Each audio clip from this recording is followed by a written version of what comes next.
Okay, we are on Ayin Dalid Amud Beis 74b1. So the last thing, we're in the middle of the story of this courtyard that had a lechi and with ivos, and it was put up, and then it was put up during the times of Shmuel. Shmuel sanctioned. Shmuel said it's okay. He certified the eruv, and then after Shmuel died, Eruvin comes and throws the lechi down. Okay, he throws the lechi down, and Ivos is all upset. He says, "I don't understand. Shmuel permitted this chatzir. Why are you giving me a hard time?" Okay, so until now we assumed. So we didn't actually have the details, but we assumed that the case was what? The case was a situation where there was only one. Where there wasn't two courtyards or two houses each. We assumed that it was a case where there was one courtyard with one house, and on the other side there was just a shul. That we knew there was a shul. We assumed it was just a shul, no courtyard, and we thought that Shmuel permitted it because Shmuel was of the opinion that you don't need two houses within each two courtyards, two houses. He thought as long as you have like two things happening on either side of the either side of the mavoi, that would be sufficient. That's what we assumed, and that's what the Gemara was trying to draw from there. Shema mino lo kibla mine, right? The second paragraph. So we see from the fact that Shmuel allowed this courtyard this mavoi to have a lechi. Clearly, he held that even though there weren't two homes in each courtyard, nonetheless, he allowed it to happen. But that's because we made an assumption that there weren't two homes in each courtyard, and that's what we assumed what was going on over here. However, the Gemara now is going to reject this and say a whole different way of understanding the scenario over here. La'olam imelach kibla minei. Really, Shmuel did accept Rav Elazar's rejection. Remember, Rav Elazar took issue with Shmuel's ruling. Shmuel said you don't need two homes in two courtyards, and Rav Elazar said the Mishnah does say there are houses in courtyards, and so unless you read it in a less than precise way, then what's going on over here? And so initially we said, he rejected Rav Elazar. Now we're saying, no, really he accepted Rav Elazar. And your understanding the story isn't completely incorrect. This is the story. The story goes like this. So really there was on one courtyard there were two homes. The other courtyard had a shul and a home. Okay, so you're with me. So basically two homes on one side, and the other side you have a shul and a home. Okay, so the chazan. Okay, the chazan like the gabai. So back in the gabai would eat meals in his house, which was in another place entirely. V'asa bayis v'kinishta, but he would sleep in the shul. Okay, so he would sleep in that structure. So again, on one side of the street, there are two homes, right? Reuven and Shimon living in the homes. The other side of the street, there's Levi and there's a shul. In the shul, you have the chazan who's just sleeping there. Okay, so therefore, that is a full-fledged case. That is a full-fledged case of two courtyards, 2 and 2, right? Because there is someone sleeping there. Remember, we're going to say this spells out in a moment, but Shmuel holds that the place that you sleep is the most important part, and therefore you have two things. However, once Shmuel died, okay, so Rav Anan comes along, and once Shmuel dies, then the chazan happens to be around that time, the chazan stopped sleeping there. The chazan's like, oh, maybe I should be a nice father or husband. And he goes to sleep in his own home. Okay, so he's now all you have over there is two homes on one side and one home on the other side. Okay, so basically, if Ranan comes along and says you only have a home, there's no one sleeping in in the shul, and therefore all you have is one home on the other side, and therefore let's break this lechi. It's not a place you should be able to carry. So the Ivos bar ihi savar, but Ivos held mekom pita garim. Ivos thought that the place where a person eats is always what defines a person's residence. And therefore, Ivos thought that even back in the day when Shmuel was alive and the chazan was sleeping in this place and eating somewhere else, there was only one person there always. Because, in other words, Ivos said, since this chazan is eating somewhere else, we never have more than one person in this courtyard. The fact that he now stopped sleeping there is inconsequential. Right? In other words, remember we had this machlokas back in the day. Is it eating or sleeping? So Eva said, wait a second. This guy is eating in this, is eating somewhere else and sleeping here. The sleeping is inconsequential. The eating was the only thing that's important. And now he happens to stop sleeping. Okay, nothing changed because the whole main thing all along was where he's eating, right? And he was never eating here. So Eva's thought, nothing changed. Now before he slept, now he doesn't sleep. It doesn't make a difference. Therefore, Eva's is upset at Rav Anan. Why are you breaking it? To begin with, there was only one person in this courtyard. Okay, and therefore he thought nothing really changed. With Shmuel Tameh, however, this considers Shmuel's ruling to Amrukom Lina Garim. Shmuel holds that the place where a person sleeps is what determines his residence, and therefore the only reason Shmuel allowed this courtyard initially was not because he held that you don't need to have two homes in each place. Really, he holds you need to have two full-fledged homes in each place. The reason that the shul served as a home was because the chazan was eating there, and now that was sleeping there, and now that he's no longer sleeping there, Rav Hanan was right in breaking down this lechi. Bottom line is, it sounds like Shmuel accepts the fact that in order to be a good mavoy, you need to have 2 courtyards on one court on each side and 2 homes in each thing. Okay, now the Gemara goes and discusses a new case with a mavoy, a new case with a mavoy. So Amar Rav Yehuda Amar Rav, mavoy shetzidu echad of gochavim. A mavoy, again, that street, the alleyway, that on the one side there is a courtyard with one non-Jew living there. You have the picture on the bottom, okay, that's the one non-Jew living there on the left. Okay, v'tzidu echad Yisrael, and on one side there is a Jew. However, there's a Jew that opens up into the chutzner, but then from the Jew's home, there are other Jewish homes that open up into it. Okay, a little bizarre looking. Whatever, things were a little bizarre looking back in the day. Okay, so bottom line is you have a house, and then from house number 1 that opens to the courtyard, you have another house. Okay, and there's a window, meaning a small opening. There's a little door. It's like they're renting basement space, right? In other words, like someone probably built like this big home, and then whatever, they wanted to start renting things out, so they go ahead and they have this little door, and someone goes in, and so you come in through the main door, through the chutzner, and then you go into your house behind it. And there are other people who'd rent the space all the way in the back, and the other people renting the place behind it, right? So you see those 3 homes opening up in one into another, and they all open up into and they all open up into one to another. And the first home is the one that opens up into the chutzner. Says Rav, we do not make an eruv there, in order for them to carry through the entrances into the mavoy. Okay, so basically says that in this case, you can't go ahead and make an eruv. You can't make an eruv. Okay, now he's talking about a case where there's 2 chatzeros, there's 2 courtyards with a mavoy in between. So we're going to explain all this in a moment. Amalei Abayla Rav Yosef, Vaisis Rav Yosef, Amar Rav Fil B'Chatzar. Rav says ruling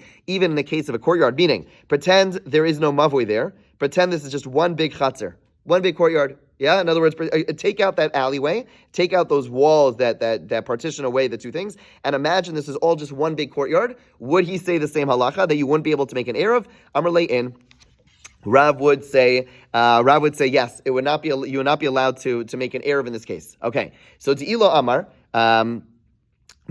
Okay, Rav Yosef asks, like, if he wouldn't say this case of a chatzir, what would you have thought? In other words, what were you trying to clarify? In other words, the initial halacha was said about a mavoi, and now we clarify that it's also true for a chatzir. So the question he's trying to understand is like, what's the give and take over here that we have to say? Oh, it's also true by chatzir. In other words, until now you thought it was only true with a mavoi, right? 2 chatzeros, 2 courtyards opening up into a street, and now he's saying no, it also applies to a chatzir. So had it not applied to a chatzir, what would you have thought? How I might have said, Tamid Ramishim Dekasavar, a mavoi needs to belach vikora.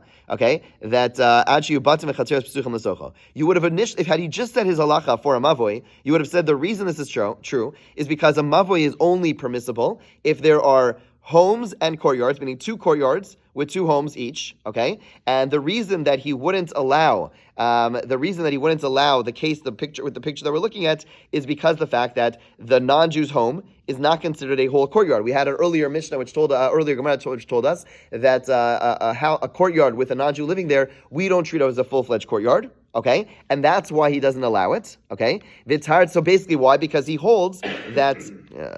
We have pictures. I think we need pictures. Okay, we're gonna do pictures. Okay.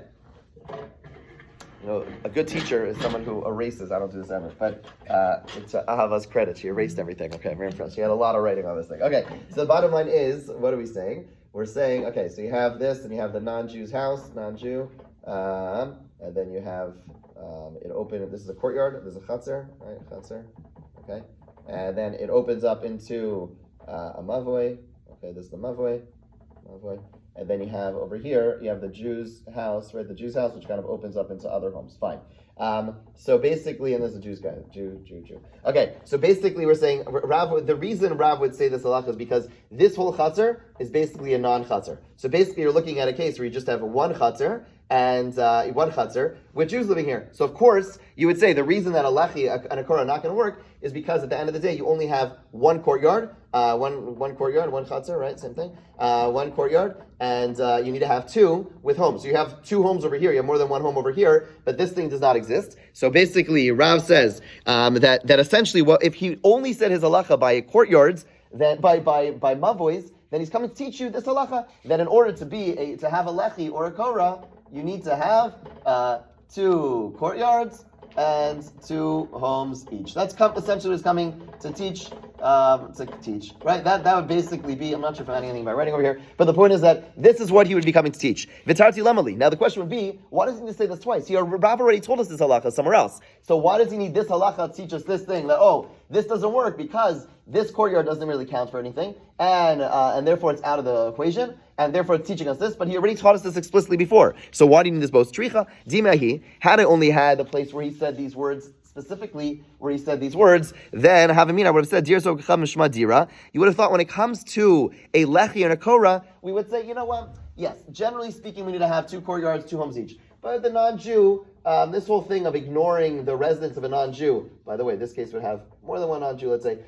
Basically, this whole thing of ignoring the residence of a non-Jew, that would not apply for making the mavoi allowed. In other words, the mavoi, really, this has nothing to do with the non-Jew. We just need to make it defined as a mavoi. So maybe, yes, normally you need to have 2 courtyards, 2 homes each. And normally we did say a non-Jew in a chatzir, maybe in and of itself is going to be ignored. But in terms of allowing a lechi over here, so to allow carrying in the mavoi, maybe we would permit that. Okay, kamash malad.